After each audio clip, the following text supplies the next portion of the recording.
Alors, bonjour Raphaël, je suis ravie de te retrouver aux rencontres citoyennes de Vierzon. Yes. Tu étais déjà là l'année dernière. Oui. Donc, est-ce que tu peux te présenter rapidement et nous dire, bon, tu ne représentes pas une association ou un collectif, mais qui tu es? Yes. Donc, je m'appelle Raphaël Yodra, j'ai 32 ans, je suis champion de boxe thaïlandaise et je me suis engagé pour la liberté pendant la guerre du Covid ces dernières années. Et donc, j'ai monté un projet qui s'appelle la course de la liberté, où je cours avec une flamme pour incarner le mythe de Prométhée. Donc, défendre évidemment nos libertés essentielles, le libre arbitre et créer du lien. Voilà, donc ça fait plusieurs milliers de kilomètres que je cours ces dernières années dans toute la France et une grande famille que je fonde, donc c'est pour ça que je connais un peu tout le monde ici à ces rencontres. Voilà. D'accord. Et alors, donc tu as fait combien de courses déjà de la liberté? Parce Donc, que tu en as beaucoup. Ouais, 9 éditions ces 3 dernières années et plus de 10 000 kilomètres. Que tu Voilà. as couru, Ouais, que pieds j'ai nus. pieds nus, j'y travaille que depuis ma 7e édition. D'accord. Et je suis pas encore prêt à être sur tous les terrains et toutes les distances pieds nus. Donc généralement, je termine mes étapes, les 10-15 derniers kilomètres pieds nus. D'accord. Et ça m'est déjà arrivé d'en faire quelques-unes d'une trentaine de kilomètres entières pieds nus quand même. Ok. Voilà. Et qu'est-ce que tu voulais enfin, bon, le mythe de Prométhée, on connaît un peu, mais qu'est-ce que tu voudrais drainer quand tu fais ça en fait? Qu'est-ce que tu veux inspirer aux gens? Est-ce que... Donc à l'époque, c'était vraiment quelque chose de frontal. C'était pendant encore les mesures. Donc on venait en opposition à ces mesures. Il y avait encore le port du masque, les distanciations sociales, les gestes barrières, les trucs qu'on ne respectait pas. Et dormir le soir chez l'habitant, donc vraiment recréer du lien, alors qu'à l'époque on voulait isoler les gens et voilà, les diviser.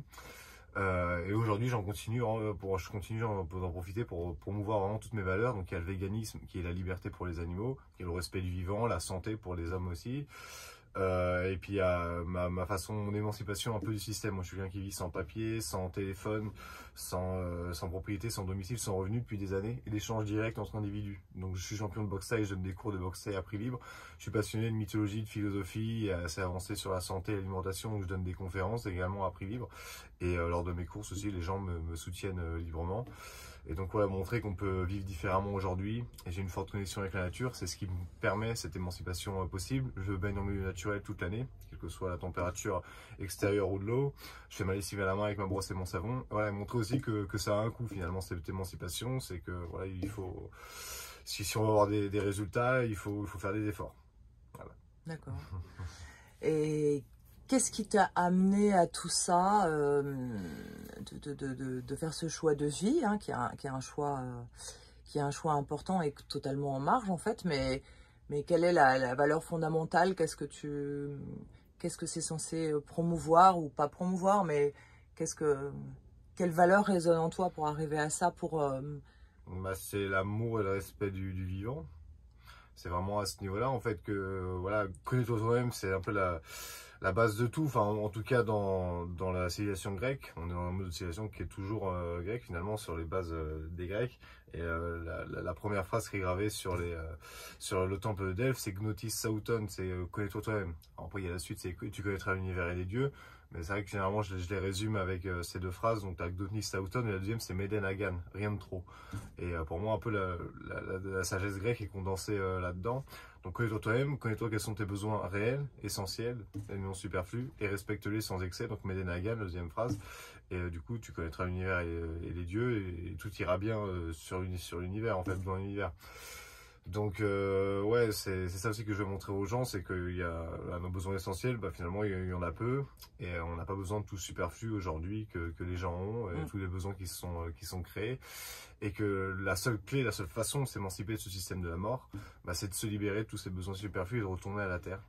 Et voilà, donc c'est le message, un des messages importants en tout cas que je veux passer. Et puis si j'en suis arrivé à là, ouais, c'est par amour du vivant. C'est depuis que je suis petit, je ressens la souffrance sur terre, les inégalités, qu'on est justement dans un système de superflu où les gens ont beaucoup plus que ce qu'ils produisent et que ce qu'ils méritent entre guillemets, parce que voilà, pour moi on devrait avoir que ce qu'on est capable de produire nous-mêmes.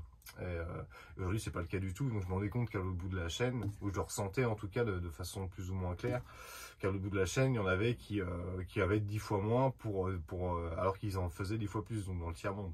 Donc déjà il y avait ces souffrances et ces inégalités humaines qui me poussaient à refuser ce système.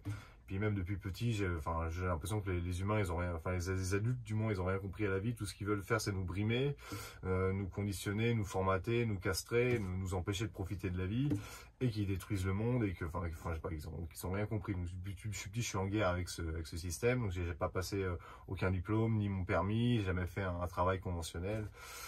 Et voilà, donc au fur et à mesure, le fait c'est de me rapprocher de mon soi, de mon identité intérieure, qui fait que je me suis libéré de certaines choses, j'ai évolué, j'ai passé certains caps, et je m'en suis retrouvé à ce niveau-là quand est arrivée la guerre du Covid.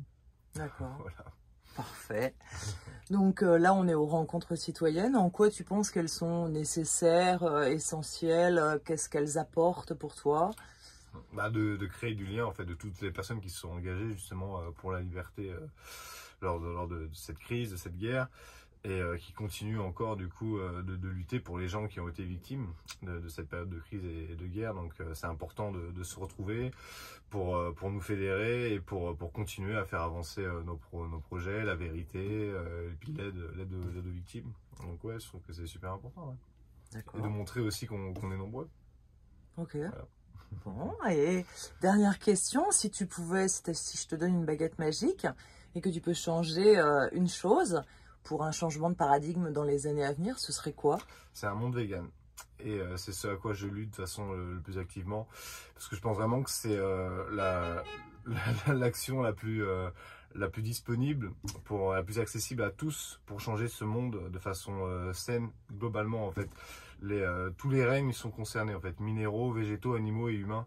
Le fait de cultiver des fruits et des légumes, de faire des vergers et des potagers, pollue moins la planète, épuise moins les ressources, les animaux sont libres, ne sont pas torturés, violés et tués, et les humains sont en meilleure santé. Donc voilà, il y en a qui en doutent, et moi du coup je travaille à prouver ça avec ma course, que du coup je cours des milliers de kilomètres, et qu'à l'arrivée de mes courses, après avoir couru des fois plus d'un marathon, je peux faire des pompes sur une main et deux doigts pour prouver justement la vegan power.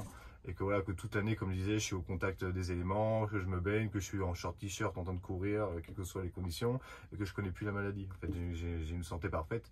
Ouais. Grâce à mon alimentation, grâce à la pratique du jeûne, grâce à la connexion avec la nature, il y a plusieurs choses, il y a plusieurs facteurs qui régulent la santé.